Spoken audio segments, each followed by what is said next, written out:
My name is Vivian, and I live with my husband George and our 2-year-old son Michael. Vivian, today marks 3 years since we started dating, doesn't it? George said, breaking the silence. Yes, it does. Time flies so fast, I replied, sensing something different in his tone. What's wrong, George?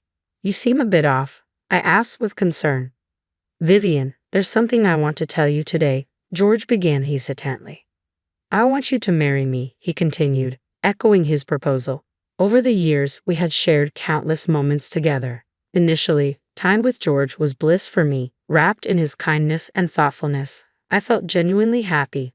However, as days turned into years, the daily bustle and other factors began to change our relationship. Hey, Vivian, didn't I say I wanted roast beef today? Why is it just leftovers from yesterday? George interrupted my thoughts. I'm sorry, George. I have to take care of Michael. I can't prepare anything too complicated, I explained, feeling a pang of guilt. I don't need such excuses. Parenting is just taking care of Michael, right? Stop making such a big deal out of it, George snapped, his frustration palpable. Working at my parents' company is tough. Well, I'm going to be the next president, so I have to endure it, he continued, his tone condescending. George worked at my in-laws' company, spending his days buried in work. Despite this, his efforts often seemed ordinary, and he struggled to meet his quotas. Who's making a big deal here? I don't need dinner tonight. Oh, I might not come home tonight. I have golf with a senior from work tomorrow. So take care of things at home and make sure to prepare a proper dinner tonight, okay? George's words stung, leaving me speechless. The taste is so bland. You really can't do anything right nowadays, he remarked later that evening, further straining our already tense atmosphere. Smiles and meaningful conversations like those in our early days of marriage dwindled, replaced by George's frequent absences. Even on weekends, he prioritized outings with friends and hobbies over family time. During maternity leave, I dedicated myself to protecting our family, waking early to care for Michael and manage household chores. Despite my efforts, exhaustion and unspoken feelings toward George began to weigh heavily on me. Occasionally, I found solace in memories of our early marriage, the happy moments and George's infectious smile. Yet it was clear that things had changed.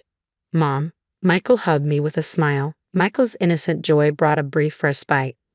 Lately, he had started calling me Mom more often, a small comfort in the midst of growing distance between George and me. I spent my days hoping our relationship would rekindle as Michael grew. However, deep down, I knew our bond had already cooled. One morning, as I tidied the room before George left for work, I noticed him descending from the second floor, not in his usual suit, but in casual clothes I had never seen before. They must be new. Aren't you supposed to be at work today? I asked, puzzled. I'm going to work. I don't need a suit today, George replied dismissively. Seriously, stop nagging me. If I say it's fine, then it's fine. Don't butt in every time, he retorted sharply, leaving me at a loss for words. I was just asking, that's what's annoying. Anyway, I'm leaving now, George said, his departure through the front door feeling like an escape. I couldn't shake the feeling that he wasn't heading to his office. Where was he going? I tried not to dwell on the answer. The distance between George and me seemed to widen with each passing day. Our conversations became scarce, tinged with a cold atmosphere. The smiles and kindness from our past felt like distant memories. Now, his words were laced with criticism and sarcasm. Whether he commented on my cooking or cleaning, his sharp remarks pierced my heart. Was it all my fault? Days were spent in self-doubt, questioning why our relationship had changed so drastically. Time passed without clarity. Despite my efforts in managing the household and caring for Michael, it never seemed enough for George. The decrease in conversation and his cold demeanor hurt deeply. His once kind and considerate words had been replaced by constant critique. Something inside me broke. My love for George faded and memories of happier times became distant. A sense of indifference replaced the emptiness in my heart. What was the point of everything I had done so far? Mom, look, I made this. Michael's voice interrupted my thoughts. Oh wow, that's amazing. Did you draw this? I asked, genuinely impressed.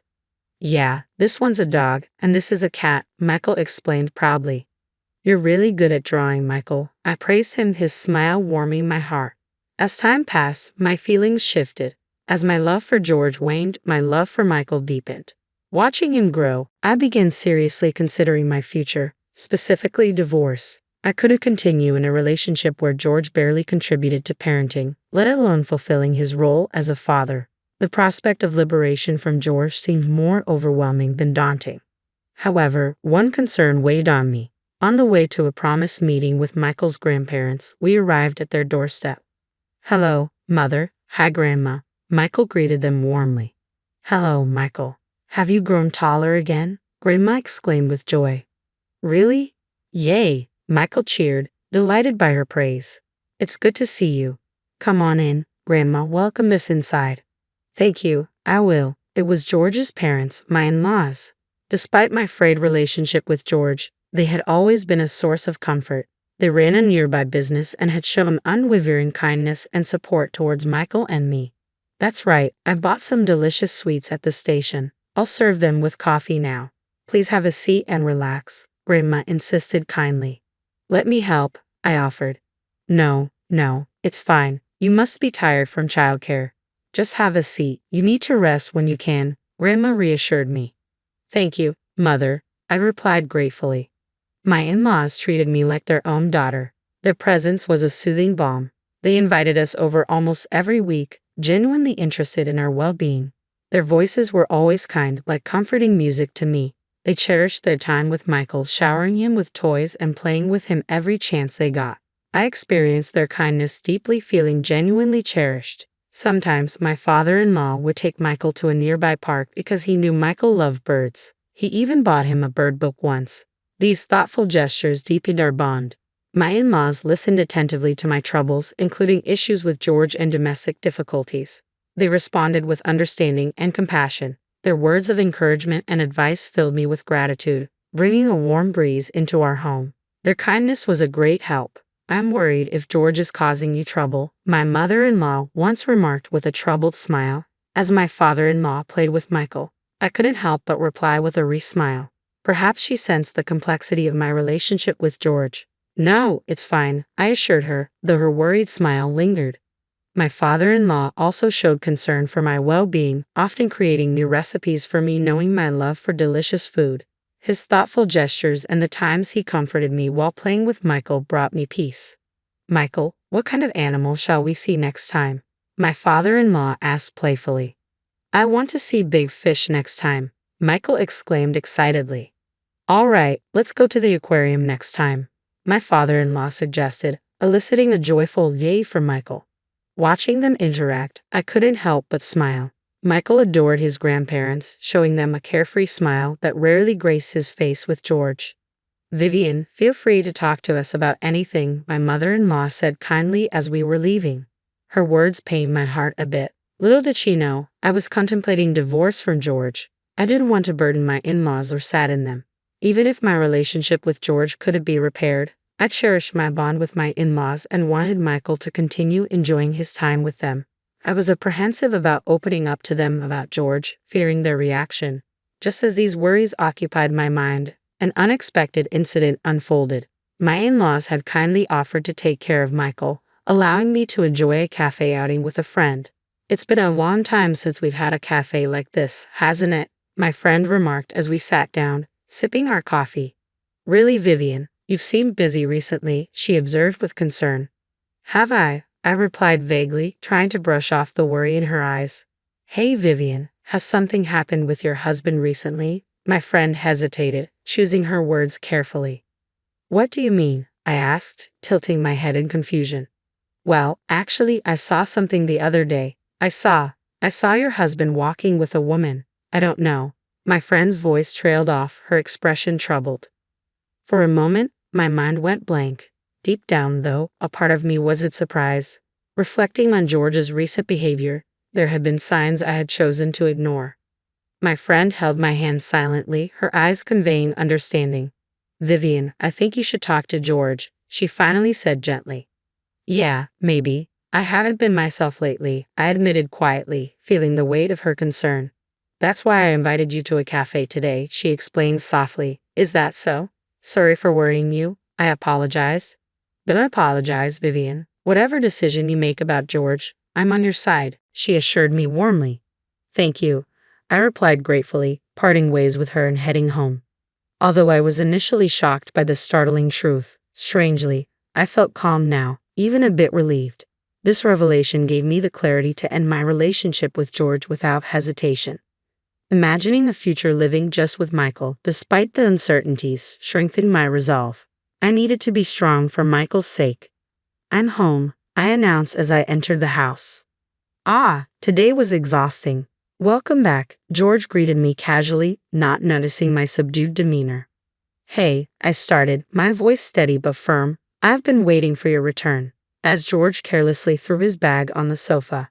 In a low voice, I told him, "George, we need to talk."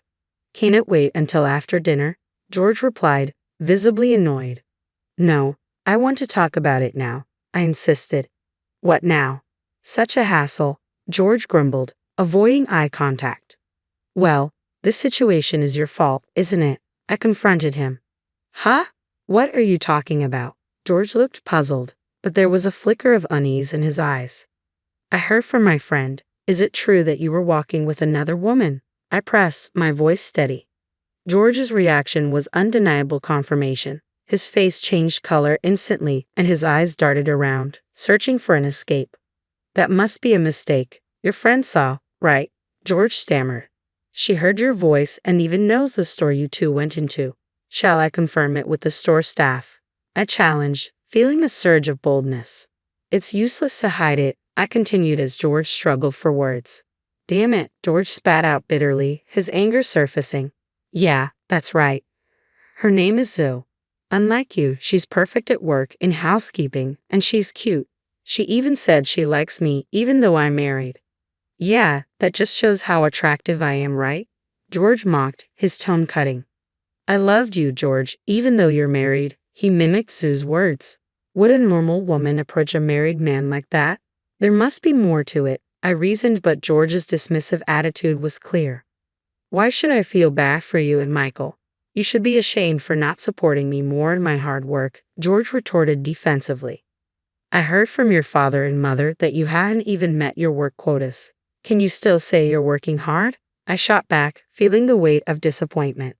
"I'm doing things my way. I'm going to be the next president, so don't interfere," George asserted arrogantly. "I doubt you'll ever become president," I stated quietly, my resolve hardening. "What did you say?" George's voice rose. "Fine, I'm done with you. Let's divorce," I declared firmly, unable to bear his excuses any longer. "I'll divorce you and marry Zoe. Do whatever you want," George pointed at me, his words sharp and hurtful. "Don't talk bad about Zoe. You're just jealous of her, aren't you?" George accused, misinterpreting my stunned silence for shock. "That's not the case," I replied quietly. "I'll show you. You'll regret this when you come begging to me later," George shouted angrily, storming out of the house, likely heading to Zoe's place. Impulsively, I tried to follow him but tripped over a slightly lifted carpet edge. I fell hard, hitting my back against the table with a sharp pain I had never felt before. Overwhelmed by the intense agony, I groaned, unable to move. Crawling towards my smartphone nearby, I dialed for an ambulance as darkness threatened to engulf me. "Mom, where am I?" Michael's voice brought me back when I woke up. I lay in the hospital bed, my head spinning and my body itching all over. A nurse quickly came to my aid and called a doctor. Seeing my anxious state, they explained what had happened and tried to calm my nerves. "It's okay, you'll gradually recover," the nurse assured me. "Yes, thank you," I managed, trying to absorb the news. "Anyway, it's good that your life isn't in danger," the doctor added. However, the results of the subsequent examination shocked me deeply. The fall had caused spinal cord damage, making it difficult for me to walk. I was informed that I would need a wheelchair, and my life would change drastically. After being discharged, life at home proved more challenging than I had anticipated. I realized I couldn't manage household chores, childcare, or even take care of myself alone. At the suggestion of my in-laws, I decided to live with them for a while. Since I couldn't rely on George for help and with Michael there too, I had no choice but to lean on their kindness. They must have been suspicious of George's absence despite my condition. I knew I had to tell them the truth soon. Just as I contemplated this, the front door of my in-laws' house swung open with a loud noise. "George, where have you been?" Ignoring calls when Vivian is in such a condition, my mother-in-law scolded as George entered. So, she's really in a wheelchair, huh? George scoffed, looking at my condition. A useless woman who can't do household chores or childcare is of no use to me. Hurry up and divorce me and pay me compensation for all the trouble. How can you say such a thing to Vivian? My father-in-law interjected, shocked. It's okay, Mom, Dad, I murmured weakly, feeling the weight of George's callous words. Vivian, let's get a divorce, George declared coldly. I'm sorry, Father, Mother, I whispered, tears welling up in my eyes. I couldn't stay with George anymore. Surprisingly, his cruel words didn't sting. They simply confirmed that my love for him had completely faded. Contrary to my in-law's surprise, George seemed oddly cheerful. Good that you understand now. I can freely marry Zoe, George remarked casually. George, were you seeing another woman? My father-in-law interjected, taken aback. Yeah, so what? What's the big deal? George shrugged. Despite having Vivian, she's boring, not particularly cute, and can't handle housework or childcare properly. How can you say that? My mother-in-law exclaimed, shocked. Vivian has been trying so hard with housework and raising Michael. Yeah, whatever, George dismissed, his tone callous. Anyway, I've decided to be with Zoe. Dad, it's time to hand over the company to me. You're getting old. Nonsense. I won't let someone like you take over the company, my father-in-law retorted firmly. Come on, who else is there but me? Anyway, I'm busy, so send me the divorce papers by mail, okay? George concluded, nonchalant.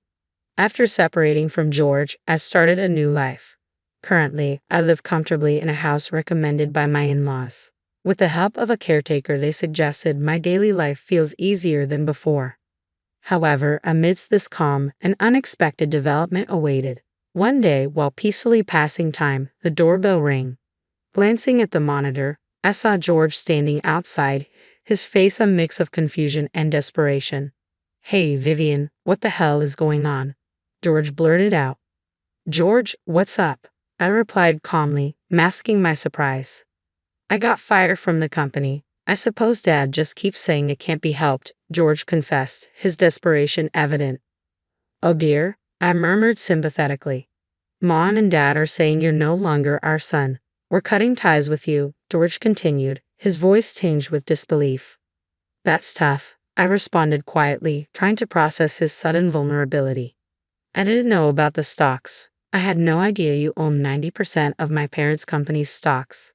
Why didn't you tell me? George pleaded. Because you never asked, I replied evenly. You're supposed to disclose that kind of thing, even if I don't ask. So, what do you want to say in the end? I asked, trying to gauge his intentions. You know what I want. I want you to cancel my dismissal. You're the one who fired me, right? If you own that much of the company, you can undo my firing, George implored desperately. That's right. Please, Vivian. I've been rejected from all other company interviews. No other company will hire me except the current one, George pleaded, his desperation palpable. If you thought that, you should have worked more seriously. I'll work seriously from now on, so please cancel my firing. You don't have to worry about being fired. Zoe can support you, can't she? Zoe dumped me the moment she realized I couldn't become president. She was only interested in my position, George admitted bitterly. I thought as much, I replied calmly, my heart unmoved.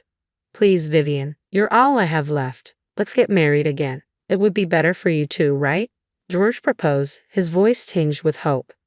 I was stunned by his words. What are you even saying? You're in a wheelchair, right? You need my help, and Michael needs his father, George pressed, trying to sway me. My anger surged at his audacity. How dare you say such things? I'm sorry, but the lady does not wish to speak with you anymore, Jack, the helper, interjected firmly before I could respond. Huh? Who are you? George demanded, taken aback. I'm talking to Vivian, Jack replied sternly. As I said, the lady does not wish to converse with you. That can't be. Vivian needs me, George protested desperately. That's right, I'll say it again. I have nothing to say to you, and I don't want to see you ever again, I affirmed firmly through Jack. Why, Vivian? If you leave me too, then. George began, but Jack forcefully turned off the monitor. I found myself oddly captivated by Jack's rare display of anger. He was slightly older than me, introduced as a helper by my in-laws. Stern yet kind, Jack had grown close to Michael and become an indispensable part of our lives. Now, what? I mused aloud, watching Jack with newfound respect. Eventually, I heard that George, abandoned by Zoe and his parents, was walking a lonely path. However, his fate no longer concerned me. Whatever his situation, he had no part in my life anymore. Supported by my in-laws and Jack, I found peace in my new home. With Jack's assistance, I managed household chores and childcare better, slowly regaining confidence in my abilities. Meeting new people and sharing smiles in my daily life, I felt my heart gradually moving in a more positive direction. Though my past with George was challenging, I had overcome it and discovered a new me. Our paths had diverged. George may be filled with regrets on his lonely path, but I was walking towards a new future. This future was filled with peaceful days and happiness, surrounded by beloved people.